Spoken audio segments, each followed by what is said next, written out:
My aunt once looked my mother straight in the eye and said, "Some people are meant to build wealth, and some are meant to clean up after it." She said it over Thanksgiving dinner, in front of everyone, 14 people at the table, and not one of them defended us. My mom just smiled. That quiet, broken kind of smile you only see when someone decides swallowing the pain is easier than fighting it. I was 16. And that was the moment I promised myself something I never said out loud. One day, I would take everything she stole from us and make her thank me for it. Back then, my father had just died. Heart attack. Sudden. No warning. One day, he was fixing a broken cabinet in the kitchen. The next, we were planning a funeral we couldn't afford. We weren't poor before that. We had a small but stable family business, a regional distribution company that supplied restaurant equipment across 3 states. Nothing flashy, but it paid well. My dad ran operations, my mom handled finances, and life felt secure. Until it didn't. Because when my dad died, we learned something we never expected. Half the company wasn't ours. It belonged to my aunt, my dad's older sister, the one who barely visited, the one who always showed up in designer clothes, talking about expansion strategies and investment opportunities, while sipping wine like she owned the world. Turns out she kind of did. Years ago, when the company was struggling, she had helped with funding. In exchange, she took a 50% ownership stake. At the time, it saved the business. At the time, my parents trusted her. That was their first mistake.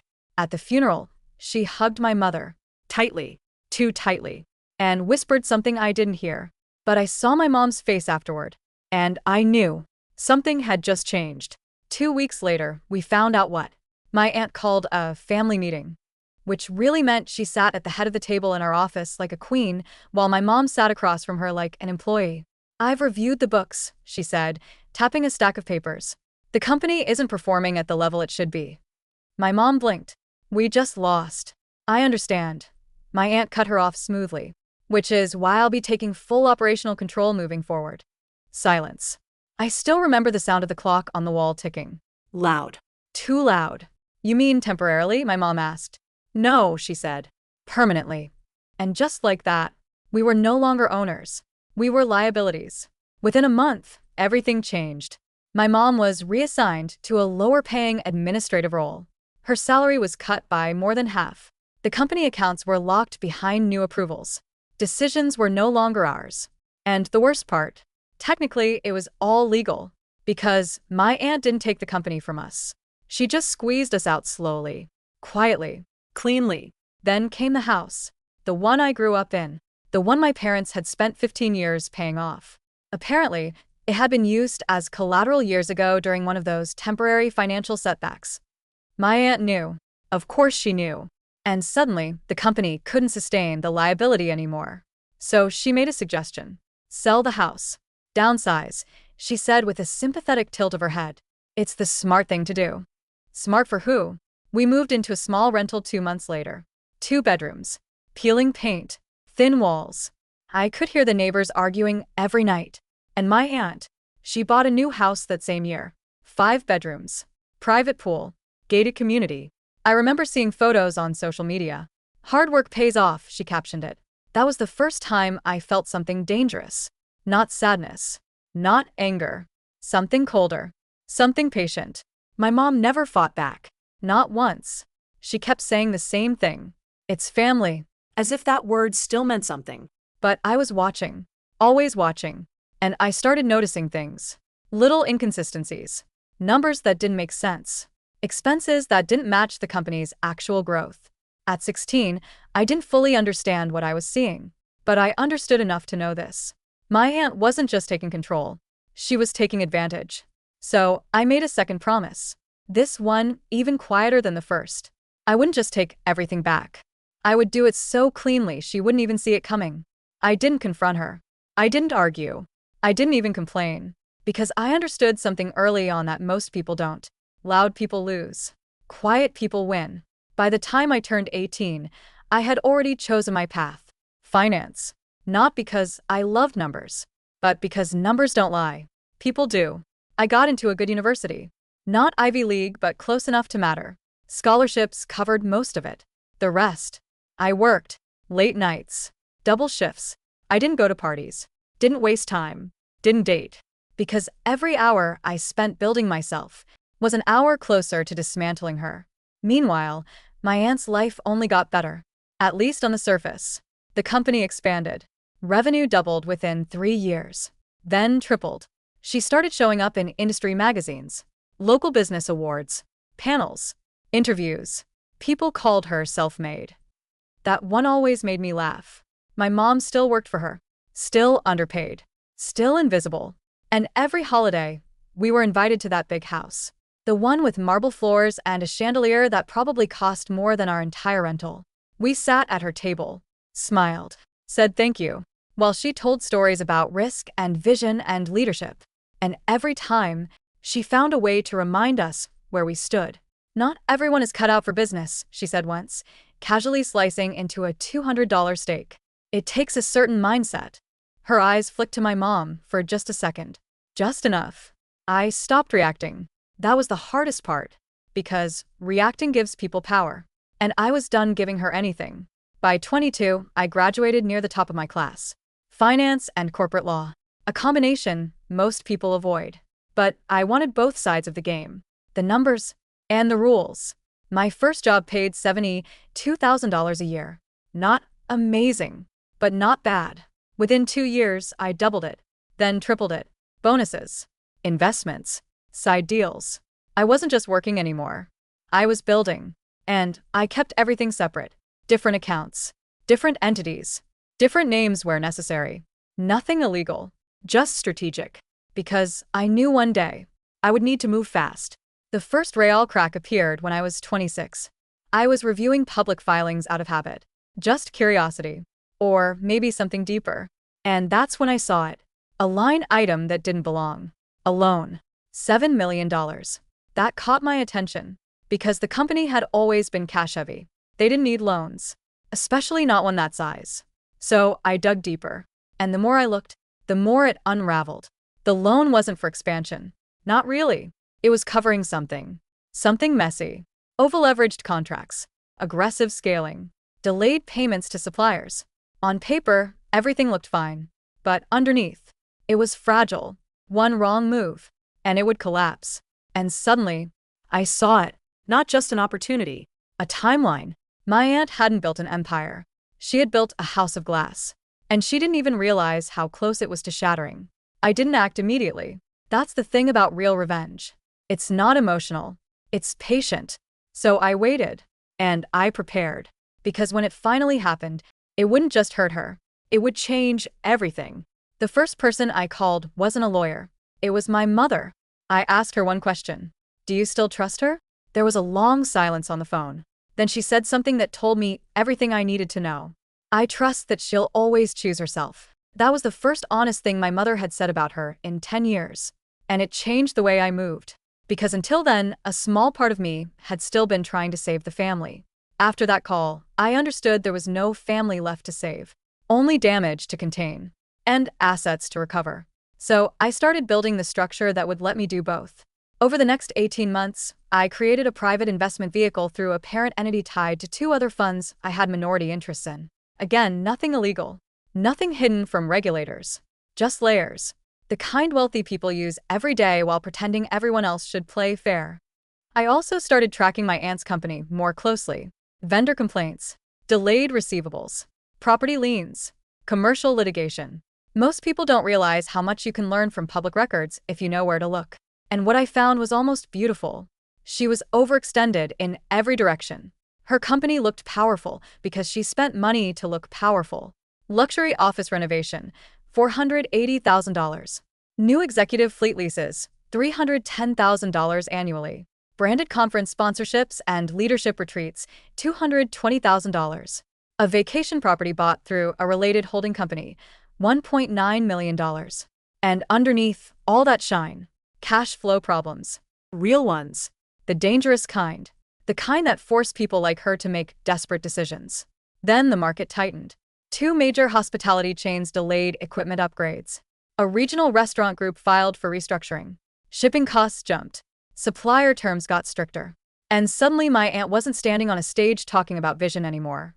She was juggling knives. That was when she called my mother. Not to apologize. Not to reconnect. to ask for help. I was in my apartment when my mother told me. She wants me to come back into finance full-time, she said carefully. I almost laughed. Why? She says there are some reporting issues. Temporary. Temporary. That word again. In our family, temporary always meant someone else was about to pay. Are you going? I asked. She offered me $90,000. I went quiet. That got my attention because my mother had spent years making barely over 40.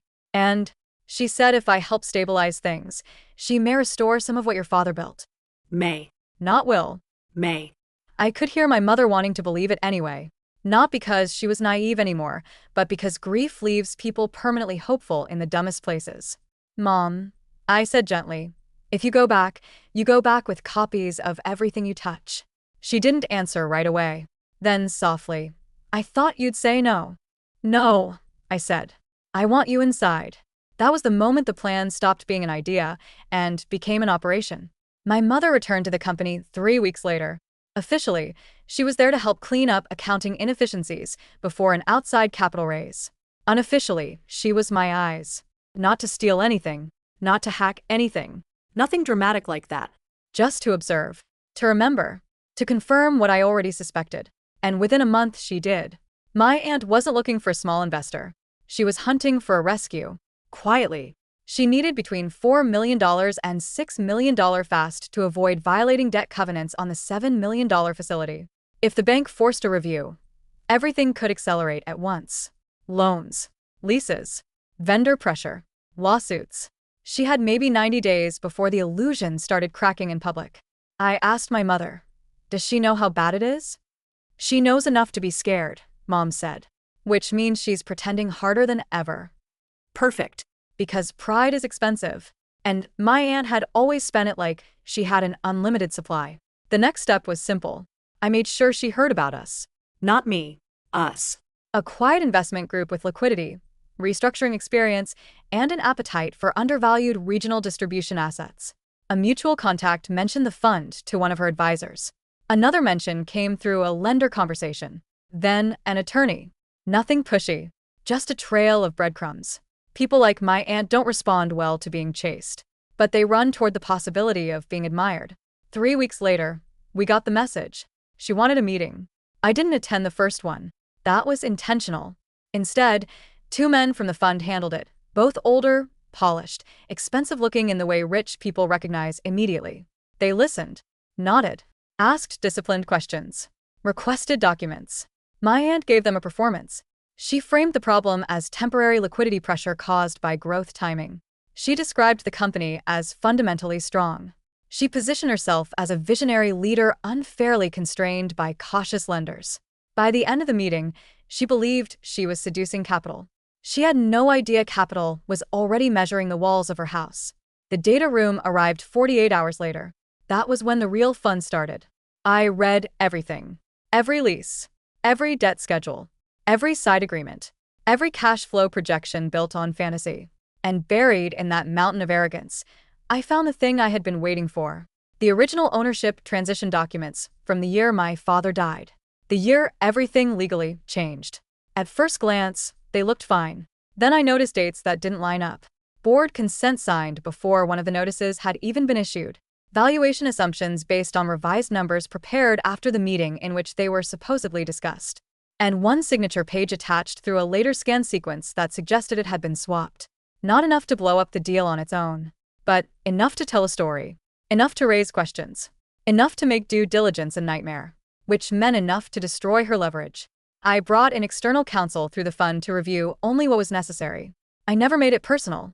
Not yet. Their conclusion was careful but useful. If challenged, the historic squeeze out of my mother's control and compensation would create material litigation risk in any acquisition or financing event, especially if tied to breach of fiduciary duty during a period of family dependency after a death. Translation. My aunt had built her wealth on documents no serious investor would want to defend under oath. And now she needed serious investors. I let that sit for 2 weeks. Long enough for pressure to rise.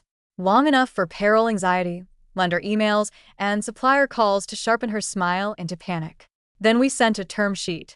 $5.2 million in rescue capital. Bridge financing convertible to majority equity under specific performance triggers. Board oversight. Forensic review rights. Mandatory governance cleanup. Restrictions on related parties' spending. And one more thing. A condition that all unresolved historic compensation and ownership claims involving immediate family members be disclosed and settled before final closing. When she saw that, I'm sure she understood part of it. Not all of it, but part. Because she refused immediately. Too invasive, she said. Too insulting. Our reply was polite. Of course. We wished her luck with other options. There weren't many. Over the next 6 weeks, she tried to shop the deal elsewhere. No one bit. One private credit shop wanted a crippling rate. Another wanted personal guarantees tied to her properties. A strategic buyer offered pennies and wanted to replace her management team on day one.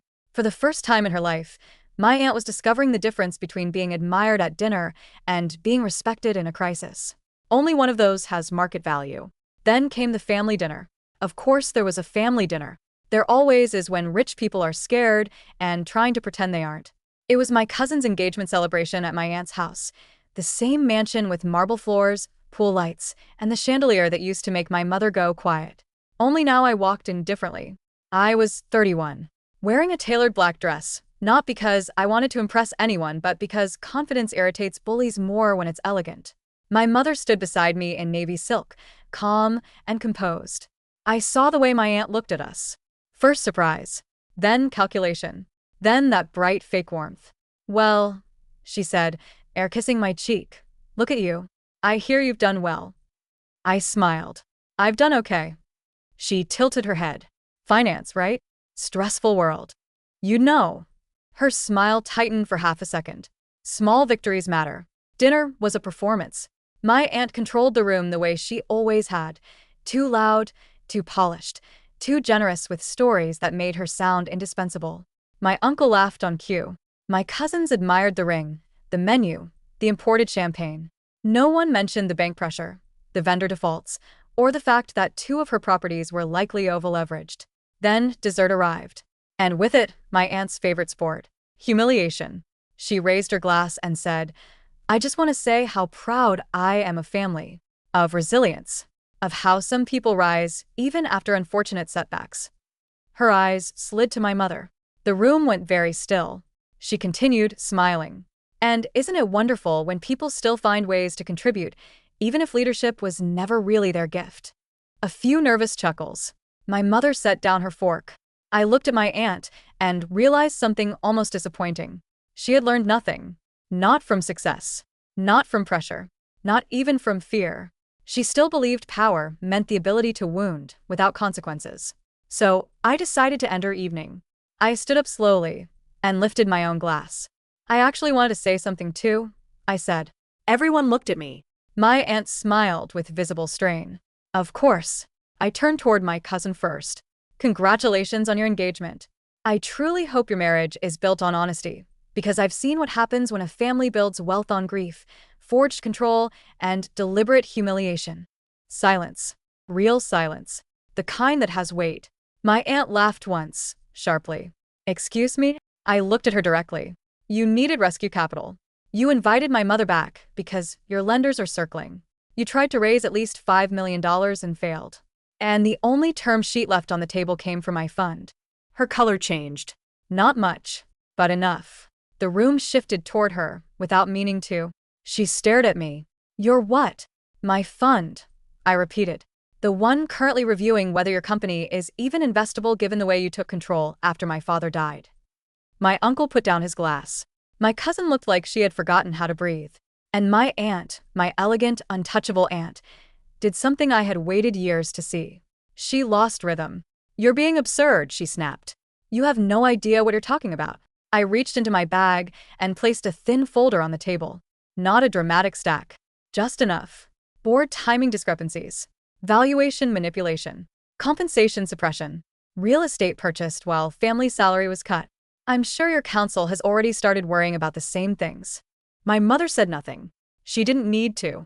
Her silence was testimony. My aunt didn't open the folder. Smart. She knew enough not to react to paper in front of witnesses. Instead, she hissed, "This is not the place." I nodded. No. The place would have been 10 years ago when you took a widow's livelihood and called it strategy. No one moved. I looked around the table at every relative who had sat through years of insults because the food was too good and the house was too big. Here's what's going to happen, I said. The fund will proceed with a revised offer. Majority control transfers. Related parties spending ends. Full forensic accounting begins. My mother's historic compensation claim gets settled. The original family interest gets recognized in the final structure. Or we walk away, and your lenders learn what due diligence found. My aunt stared at me with naked hatred. What do you want? She whispered. That was the moment. The line I had imagined for years. I could have said everything. Your house. Your name. Your humiliation. But real revenge had taught me something simpler. I want what you should have left alone. She laughed again, but it broke in the middle. You think you can take my company? No, I said. I think I can save what my father built after you nearly buried it under leased cars and fake prestige. That landed. Because it was true. And truth always sounds cruel to liars. She tried one last thing. A softer tone. Almost maternal. We're family. I smiled at that. I couldn't help it. That line got really expensive for us. Then I sat down. No screaming.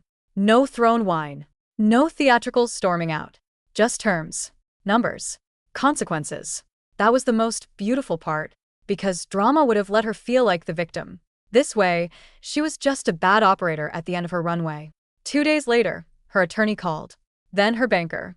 Then her outside advisor. Panic makes people collaborative. The revised deal closed 31 days after the engagement dinner. Final number, $5.4 million. The structure gave our group 68% control on conversion, immediate board authority, and full oversight. My aunt was removed as sole managing executive and transitioned to a non-operating advisory role for 6 months, mostly so she could save face publicly. Privately, she had no real power left. Her personal spending through company channels was clawed back where possible. 2 related party leases were terminated. The executive fleet went. The retreat budget disappeared. The vacation property holding arrangement got untangled. And the biggest moment of all, my mother received a settlement. Not symbolic. Not polite. A real one. $1.8 million in back compensation, deferred profit participation and claim resolution, plus a board seat and restored recognition of my father's contribution in the company history and controlling family narrative. When I told her the number, she just stared at me. Then she cried. Not loud. Not dramatically. Just years leaving her body all at once. We paid off every debt she had. Every one. Mortgage from the rental years. Gone. Medical bills she never mentioned. Gone. Car loan. Gone. Then I bought her a house. Not the biggest one we could afford. That wasn't the point. A beautiful white house on a tree-lined street with a wraparound porch, a sunlit kitchen, and enough quiet for healing. Purchase price, $940,000. When I handed her the keys, she said, "You didn't have to do this." I looked at her and said the thing I'd held back for years. She made us feel temporary. I wanted you to have something no one could threaten. She cried harder after that. As for the company, we restructured it properly. The business was still good beneath the rot. My father had built something real. My aunt had just decorated it like a fraud. Within 14 months, margins improved. Vendor confidence returned. The debt was renegotiated on sane terms. Operational waste was cut by 22%.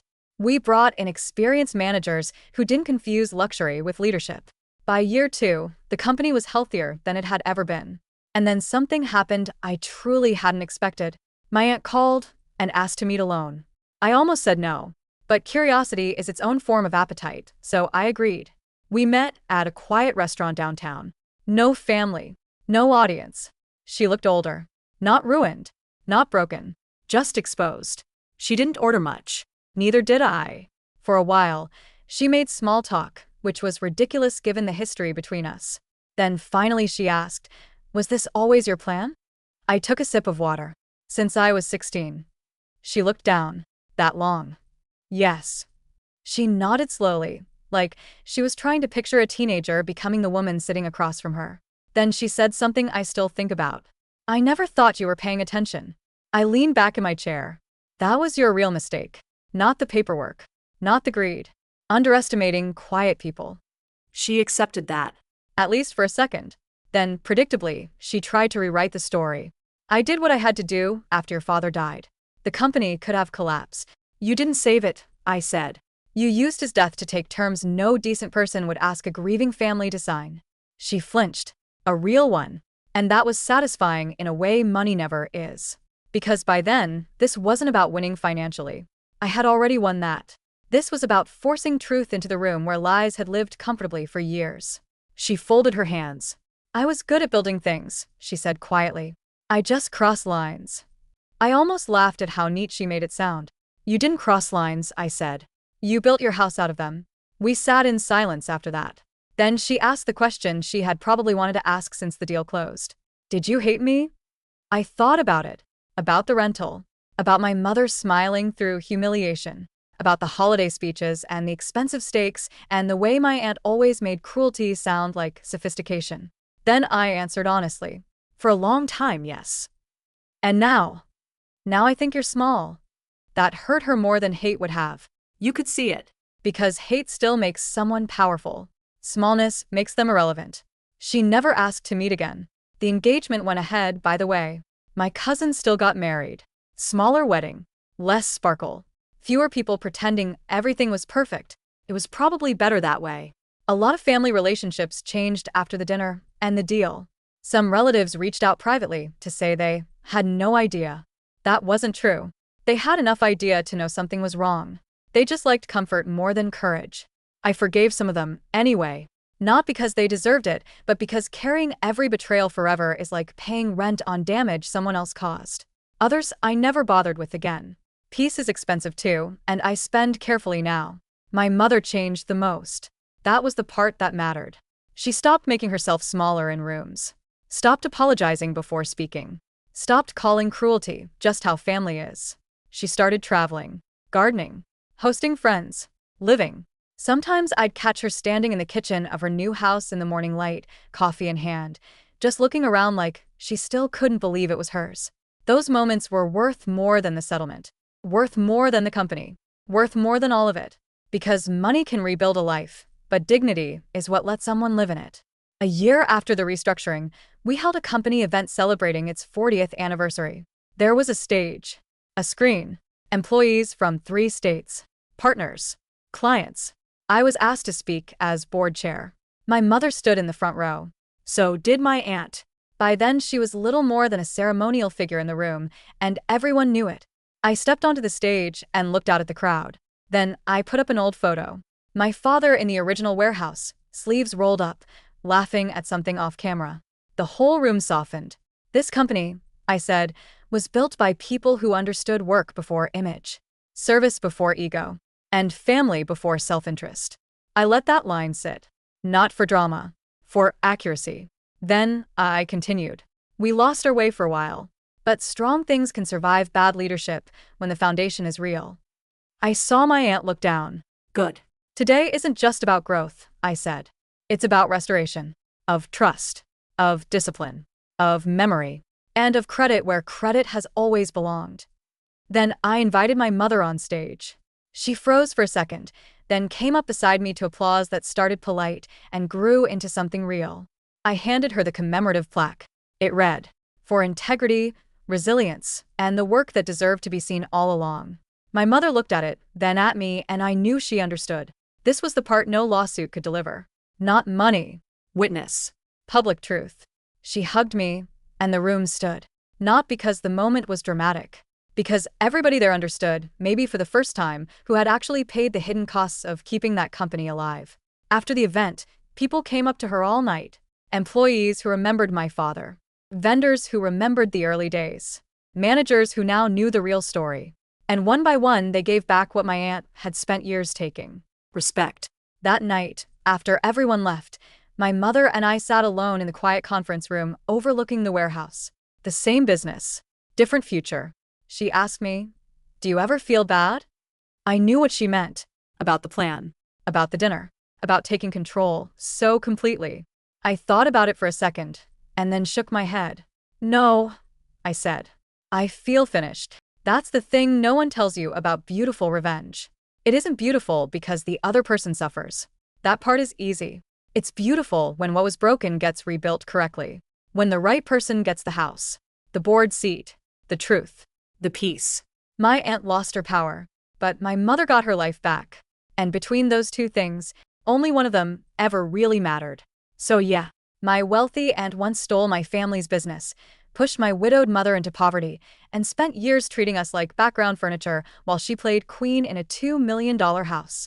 Then she went broke in silk, needed a $5.4 million rescue, and signed over control of the very company she stole to the daughter she never thought was paying attention. That daughter was me. And the best part, at the closing dinner with lawyers, bankers, and board members, she had to raise a glass, look directly at my mother, and say, "We're grateful this company is staying in the right hands." For once in her life, she told the truth.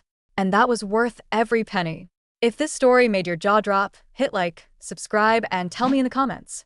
Was her revenge too cold, or exactly what the aunt deserved?